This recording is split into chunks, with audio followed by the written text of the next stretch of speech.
Povestea mea a început cu mulți ani în urmă. În acea perioadă mă confruntam cu pete albe pe unghiile de la mâini. Parcă de fiecare dată se înmulțeau tot mai mult și nu mai reușeam să scap de ele. Eram în perioada liceului, când adolescenții pun foarte mult accent pe aparențe și a arăta frumos la exterior. Îmi era rușine să fiu în preajma colegilor și să-mi folosesc mâinile, deoarece inevitabil unghiile mele deveneau expuse de fiecare dată când apucam un caiet, un manual sau scriam. Ajunsesem să-mi dau unghiile cu ojă, cu 2-3 straturi, astfel încât să acopăr acele pete albe și să mă simt mai încrezătoare în mine, fluturând mâinile fără vreun fel de rușine la expunere. Nu mai văzusem pe nimeni să aibă așa ceva pe unghii și nu înțelegeam de ce le am, din moment ce nimeni în familia mea sau a rudelor îndepărtate nu aveau aceste pete. Menționez că nici atunci și nici până astăzi nu am folosit vreodată unghii false, unghii cu gel, să folosesc lampă UV sau ojă semipermanentă. Tot ceea ce foloseam erau acele oje clasice care săreau la 3 spălături de vase, acetona și pilele de unghii. Destul de frecvent îmi schimbam oja de pe unghii, astfel încât să le am cât mai îngrijite, cu o ojă proaspătă și să ascund cum mi-arătau de fapt unghiile. Deși puteam să apelez la oje mai rezistente, totuși ceva din mine îmi spunea să nu-mi chinui mai mult unghiile decât o fac deja. Cei apropiați îmi spuneau că e din cauza lipsei de calciu, magneziu și fier, însă nici după suplimentare petele nu dispăreau. Mi-am dat seama că nu aceasta este adevărata cauză. Unghiile mele ajunseseră să arate așa.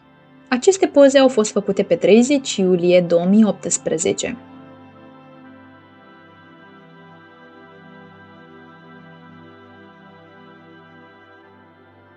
Ulterior, când am realizat că unghiile mi arătau exagerat de pătate și că nu pot continua la infinit să folosesc oje și să absorb toate acele substanțe, dar nici să mă simt rușinată de unghiile mele, am hotărât că ar trebui să iau mai în serios această problemă. Așa că am mers la medicul dermatolog. Ceea ce am primit de la doamna doctor a fost să mă întrebe dacă în familie mai există așa cazuri, iar răspunsul meu a fost negativ. Studiind-mi unghiile mai bine și întrebându-mă de calciu, magneziu și fier, și-a dat seama că nici acestea nu erau cauzele problemei mele. Neștiind ce să-mi răspundă la întrebările mele curioase de a afla de la un specialist care mi este problema, m-a îndrumat către farmacie, scriindu-mi pe o foaie câteva unguiente cremă pe care să le folosesc o perioadă îndelungată, iar ulterior să revin la consult, să vedem cum a decurs tratamentul. Eticheta mi-a fost leuconichie. Oricâte întrebări puneam, dânsa nu știa să-mi răspundă și ulterior a ajuns să se enerveze din cauza întrebărilor mele curioase de a-mi afla problema, ca să știu ce am de făcut pe viitor. Am plecat din cabinetul ei cu fața tristă, îngrijorată și îngândurată, neștiind ce să fac acum. Știam că suplimentele, la fel ca și unguientele cremă, sunt doar metode de astupare a efectelor și nu de rezolvare a cauzelor care au dus la formarea acelor pete. În drum spre casă, m-am oprit totuși la farmacie cu intenția să cumpăr acele unguiente. Am prins rădăcini așteptând să-mi vină rândul și ascultam curioasă fiecare client care era nemulțumit de sănătatea sa, cerând produse farmaceutice care să le mângâie puțin boala, dar care le aduceau și un bonus de efecte adverse. Se simțea în aer energia emoțiilor de tristețe și neputință în a face ceva să-și remedieze situațiile lor de sănătate.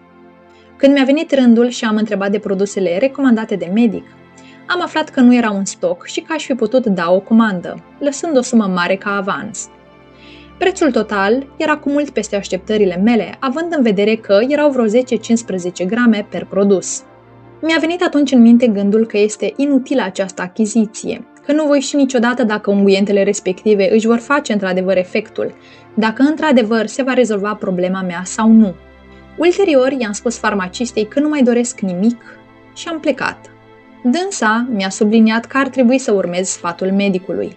Nu i-am dat prea mare ascultare, căci eram prea iritată și am plecat aruncând la primul coș de gunoi foaia de la medic. În drum spre casă m-am îngrijorat, gândindu-mă la ce voi face de acum ca să-mi rezolv problema. Știam că sunt pe cont propriu. La scurt timp mi-am reamintit că cineva mă ghidează și mă îndrumă mereu, la fiecare pas.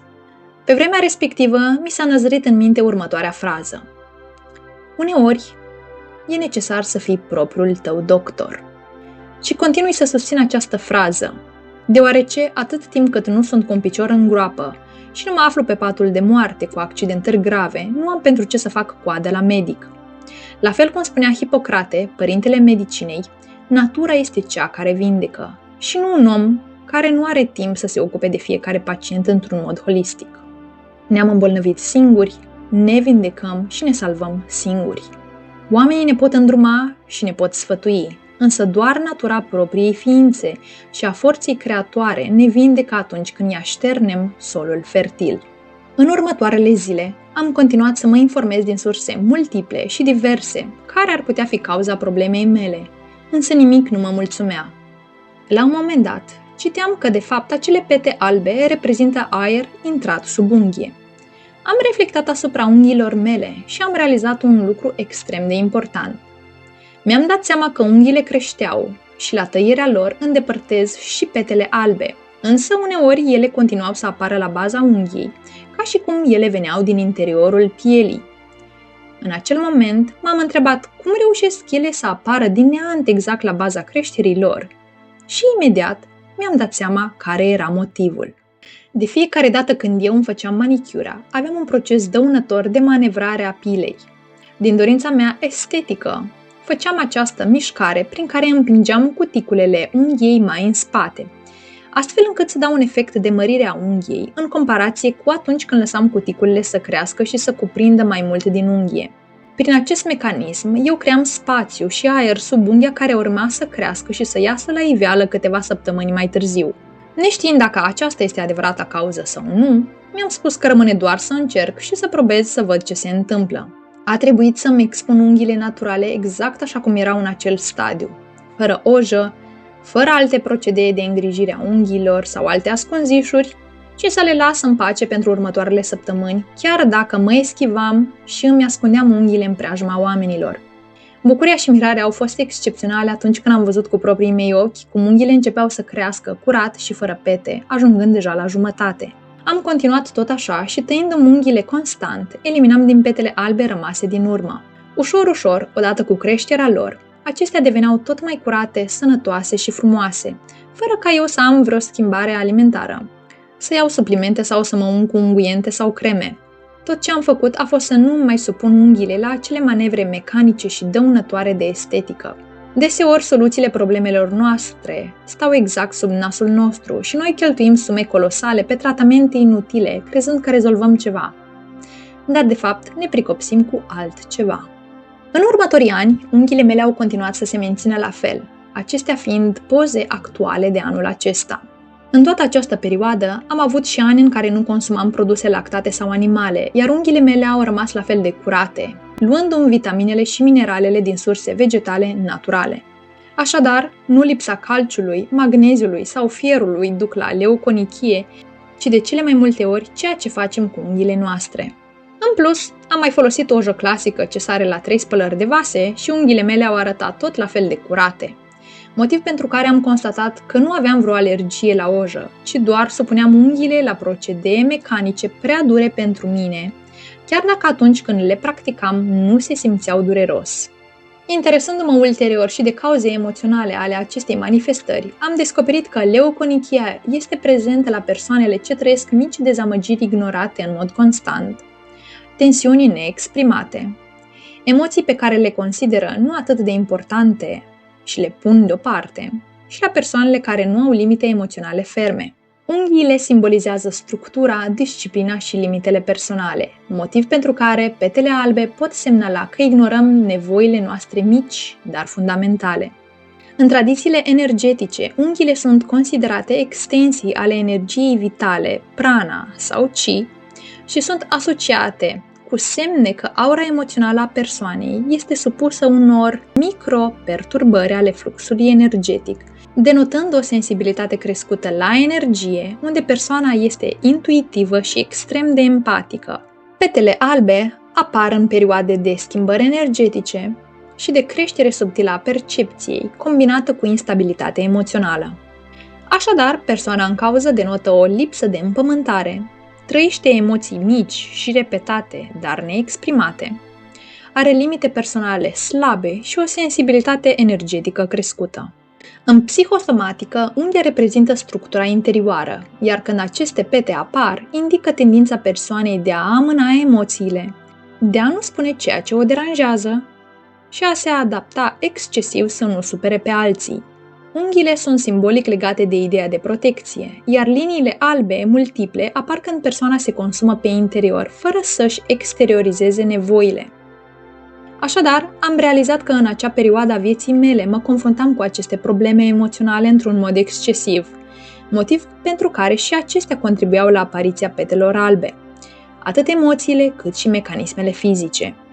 În concluzie, leuconichia m-a învățat să mă ascult mai mult, să mă încred în intuiția mea, să caut răspunsuri singură din surse multiple și diverse și să-mi rezolv emoțiile negestionate. M-a învățat să pun limite personale, să am încredere în mine și să am puterea să spun nu atunci când simt. Îmi doresc ca împărtășirea experienței mele să-ți aducă mai multă claritate asupra acestei probleme dacă te confrunți și tu cu așa ceva și să te inspire atât pe tine cât și pe alții în a căuta singuri soluționare la propriile probleme de sănătate, atât din punct de vedere fizic cât și din punct de vedere emoțional, mental și spiritual. Acum, mai mult ca oricând, avem acces la informații la 2 clicuri distanță și ține doar de noi dacă rămânem în nepăsare și ignoranță sau ne luăm sănătatea în propriile mâini. Deși unii medici sunt acolo cu intenții bune, nu toți au timpul, dispoziția, cunoașterea și interesul necesar să trateze corpul pacientului mână în mână cu mama natură. Fiecare pacient este o expresie unică a divinității, are nevoie de unicitate în tratare și de o abordare holistică în restabilirea echilibrului ființei sale.